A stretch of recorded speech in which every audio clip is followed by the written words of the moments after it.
Okay, so as you can tell, I'm in this tree up here again, and have an interesting topic for tonight, rather.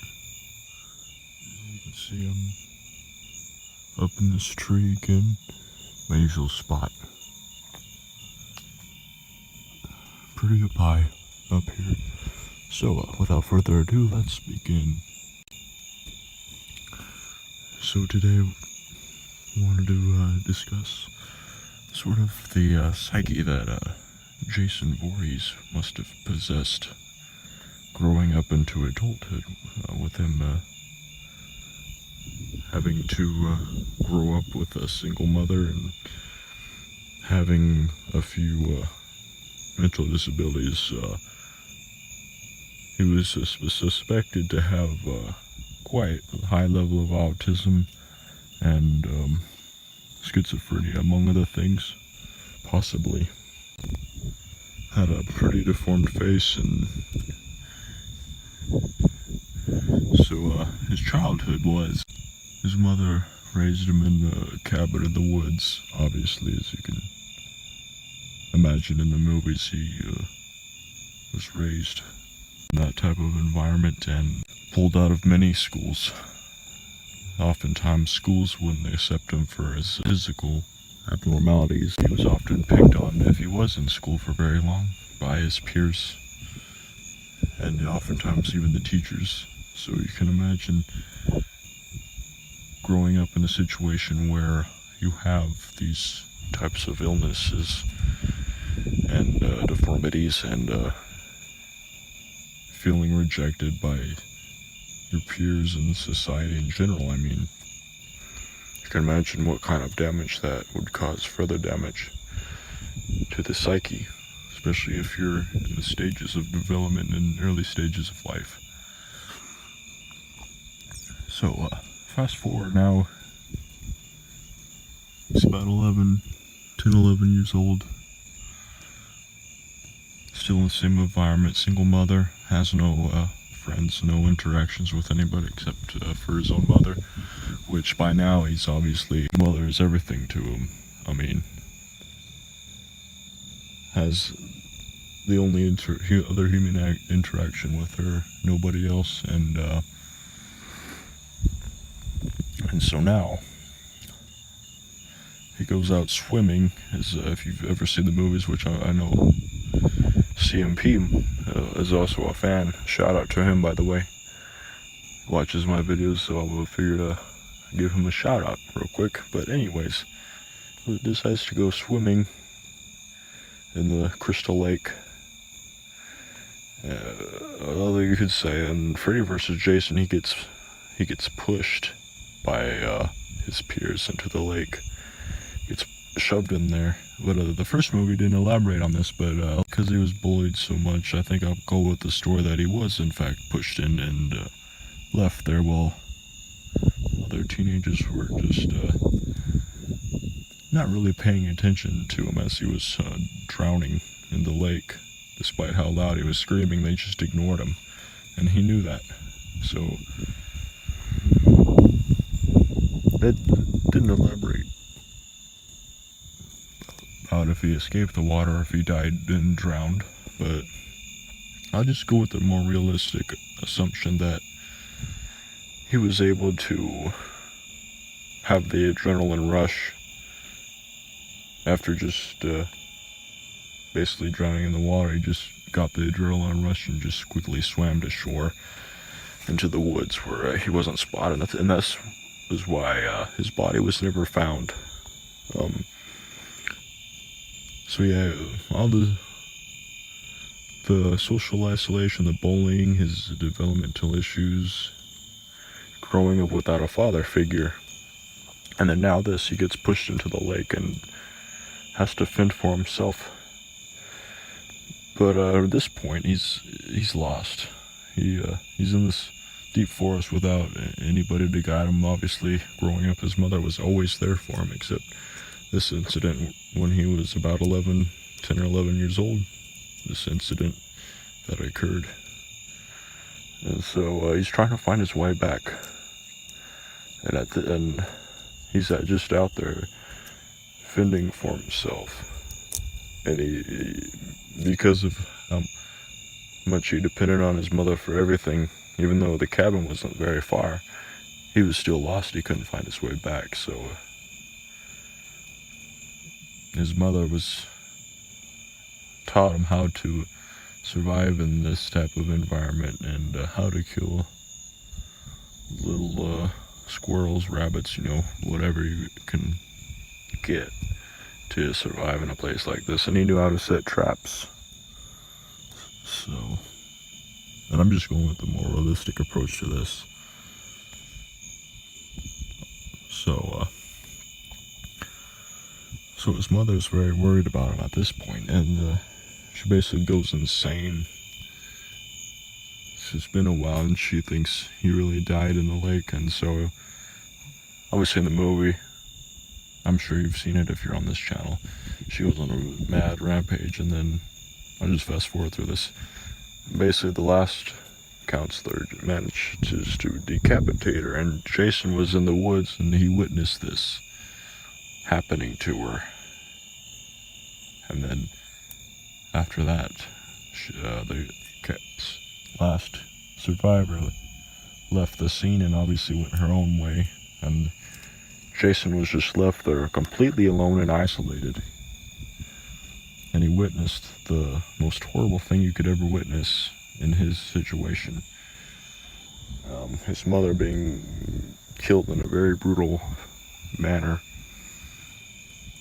And so you can imagine, put yourself in his shoes. Let's take a little recap. Has this physical disabilities, the mental disabilities, rejected by everybody in society. He's rejected by his peers, his teachers. He grew up alone with just one parental figure, with his mother, and nobody else. Just rejected by everybody. Grows up alone, not knowing what to expect from the world. Yeah, and just not getting proper education, just being taught how to survive in the wilderness, to fend for yourself, and that's it. And then witnessing your mother dead after all that, in the most brutal way at 11 years old, you can imagine what kind of psychological damage that would bring to somebody, and ultimately the hatred you would get for every human that you would ever see. All the anger build up, just the sheer frustration with the world, and the rage build up inside of you. That would be a very hard life to go through. So that's what happened to him. So he grows up doing what his mother basically taught him to, raised him to. So surviving alone, killing deer. At this point now, he's in his teenage years. He's building cabins, putting logs together to make his secondary cabin, as his old cabin starting to wither away. And so you can imagine lifting all those logs and debris around and hunting, and the type of physical strength he was able to build from all that. And just getting tougher and not needing anybody anymore. He's now an independent grown man in the woods, not wanting to be bothered. He wants to be left alone from everybody in society, and he will do what it takes to protect his home in the woods. And at this point, he still loves his mother, of course, so he saves his mother's severed head and his cabin, his new cabin that he built himself, and avenges her. And he hears these voices in his mind, which obviously, realistically, can be explained by schizophrenia. And I'm going with the most realistic approach to this, and this is what I believe that he has. And so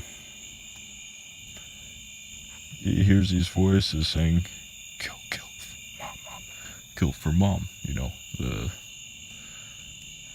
what you hear in the movie all the time when Jason's around. He hears that, so, and that with the combination of all what I've said of his childhood up to this point and the trauma that he experienced, and then all of a sudden he's enjoying his life, just being alone in the solitude, and this is what he's used to. This is what he's always been used to in his life, just being alone, obviously with his own mother, of course, but now that he's accustomed to being without her for so many years, he's able to adapt to his new environment without her. So now, fast forward, now you get these camp counselors, these kids, these teenagers or these college students coming to Camp Crystal Lake as natural habitat. And obviously he doesn't approve of that very much. And you can understand why now at this point. Just all the trauma he's been through, and now you got these annoying kids, these college kids, these teenagers, just invading his space. And with his built-up anger and his physical attributes that he's acquired from all this anger and a built-up adrenaline and just pure rage against people, and all the physical strength he's acquired through just hunting and living in the woods, fighting for his own survival out there, without the aid of these technologies and TV and, people being the couch potatoes that they are, just sitting there and in their own house and, sitting at their job, 9-to-5 jobs and that kind of deal. But Jason's always been active, very, very strong. And so he just rampages on all who invade his territory, and rightfully so, I would say. He's not like going out of his own way, killing others in their habitat. He's just defending what's his, what belongs to him, his home, what he was raised in. And he was wronged by society and his peers. Every school he ever was sent to by his mother, in desperation for his mother to want him to have a normal life that he was never able to acquire.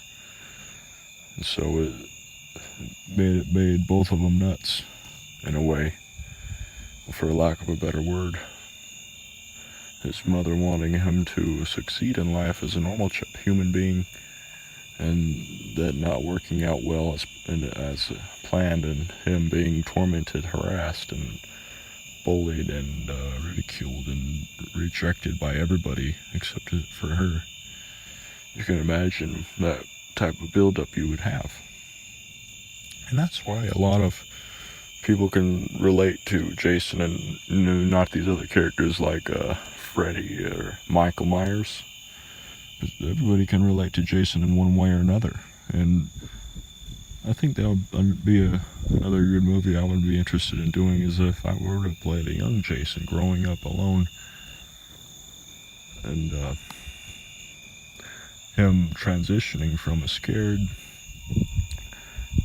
young adolescent boy after seeing his mother decapitated like this, and transforming into unstoppable, very, very, very angry, hard-killing machine.